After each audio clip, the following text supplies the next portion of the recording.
Reporting effectively is very important for a journalist, especially during elections period, given its sensitivity. Over 30 English-speaking journalists under the canopy of the Cameroon Association of English-Speaking Journalists (CAMASEJ) gathered at the National Episcopal Conference of Cameroon from April 24 to 25 for a two-day workshop on how to report during democratic processes, how to identify and pitch stories, what security and safety measures to consider while reporting on elections, and above all, elections and gender mainstreaming. The presence of Dr. Moki Stephen Mokondo, head of Public Relations Unit at Elections Cameroon Elecam, was of utmost importance as he reminded the journalists of their role during various stages of the electoral process. The journalists, for them to be credible, they should ensure that they report information which is verifiable. They should cross-check the information. They should always contact sources which are reliable before they publish their information. And also that they should avoid using inflammatory languages. They should be responsible, they should be ethical in their practice. With a practical exercise conducted by Comfort Musa, journalist and consultant, the gap between men and women when it comes to elections reporting was extremely clear, a situation which needs to be addressed by everyone, especially media houses. I just want you to turn and look behind and see those who have the least experience, the least contacts, and maybe the least support. This is the bias that you bring to political reporting. So just hold this exercise in your mind and then we'll continue. Thank you all for taking the work. The workshop that took place for 2 days was in prelude to the celebration of World Press Freedom Day to be commemorated on May 3rd, 2025. And gender-sensitive reporting doesn't mean it is only...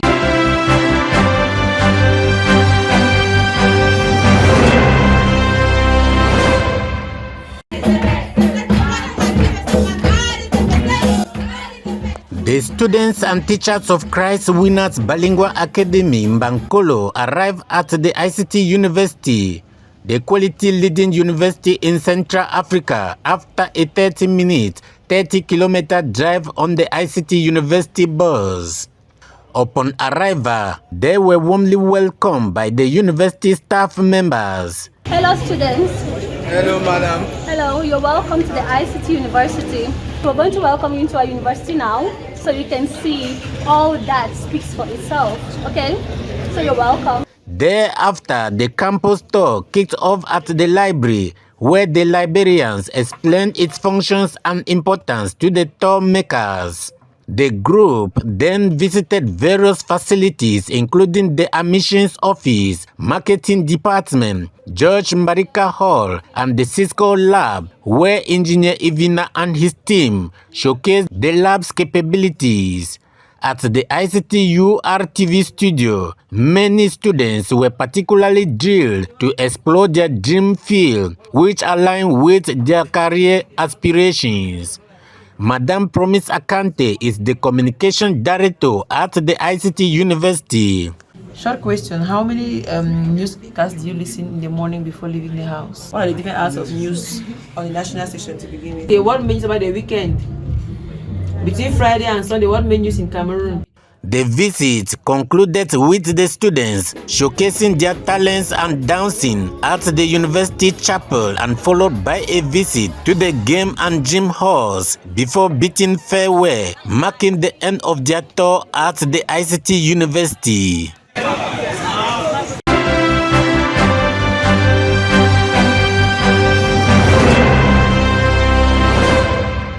ICT is one of the universities I've known as a university that groom leaders, and one of the objectives of my school is to groom leaders. So I brought them here to have a test of how leadership goes, going by the fact that ICT is one of the best universities by record in West Africa. I think if I am here with my students, I've not made a mistake. We have discovered a lot of things. Presently we are in your radio station that we have seen a lot of things, and we have gone through your IC lecture hall, which was very exciting and very, very good for my students. From my attention to this university, I saw a lot of things that I may like to do and become in future. I would say it's a very nice place. Like, I always hear about ICT, but I never really knew it was this beautiful. I could really say it's a nice place, and I will really encourage anyone out there to visit and know the kind of beautiful place it is. I for once never knew it was like this, and I will for sure force my parents to send me to this school because I visited it and it's a wonderful place to be. I'm very much satisfied, and I was so much impressed, if I should say so, when I visited all the corners that were shown, from the administrative block to the radio center and so on. It was really beautiful, and most importantly to the chapel. Yes, it was really awesome and it was really lit there. So we had a great time, and from the look of things, it really incites me to come here.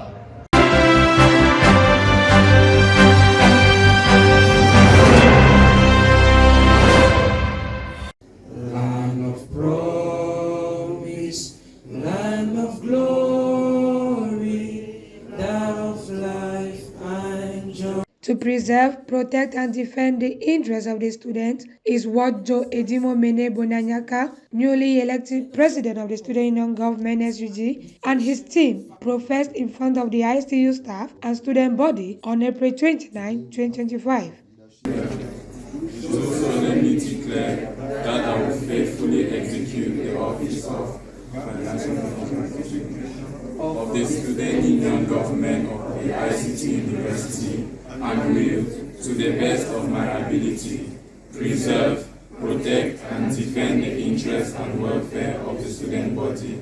This was during the official installation ceremony that took place at the George Barika Auditorium, chaired by the Vice Chancellor, Professor Jean-Emmanuel Pondi, who was accompanied by other staff members. The event saw the official swearing-in of the various members of the SUG to their various functions, and were urged to work towards the betterment of the students whom they are responsible for.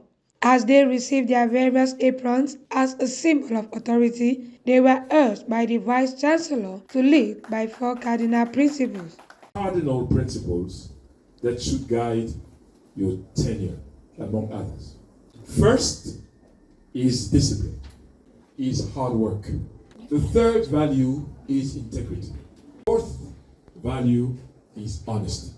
The event was equally an opportunity for the various class delegates to be commissioned to their various duties. They were handed over identity cards as symbols of their authority. It was thus with acclamation that the student body and staff received the newly installed.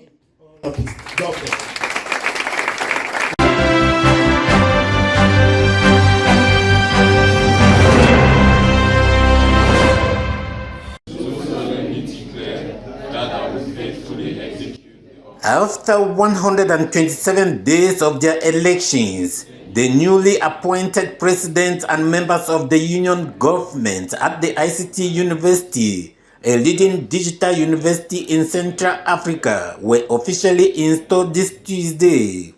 During the installation ceremony attended by the Vice Chancellor, Professor Jean-Emmanuel Pondi, staff members and students, President Johnson Edimo took the oath, pledging to serve as a liaison between the students and administration. I, Joe Edimomene Bonanyaka, do solemnly declare that I will faithfully execute the office of President of the Student Union Government of the ICT-U-RTV and will, to the best of my ability, preserve, protect, and defend the interests and welfare of the student body and the image of the ICT-U-RTV. I pledge to respect the administration, the rules and regulation of the ICT-U-RTV. The swearing ceremony marks Edimo's second mandate, and he is poised to drive the university forward in line with his vision. I recognize the weight of your expectation, and I promise that under this administration, we will listen more, act faster, and deliver better. We will prioritize the issues that matters most to students. On his part, Professor Jean-Emmanuel Pondi expressed his readiness to support the 2024-2025 students' leadership, provided their goals align with the university's mission. I offer my heartfelt congratulations to each and every one of you as you are being installed today. The trust placed in you by your peers is both an honor and a weighty responsibility. With their rules clearly defined, Edimo Johnson and his team are tasked with addressing students' concerns and finding solutions from the administration to enhance the university's experience and foster growth.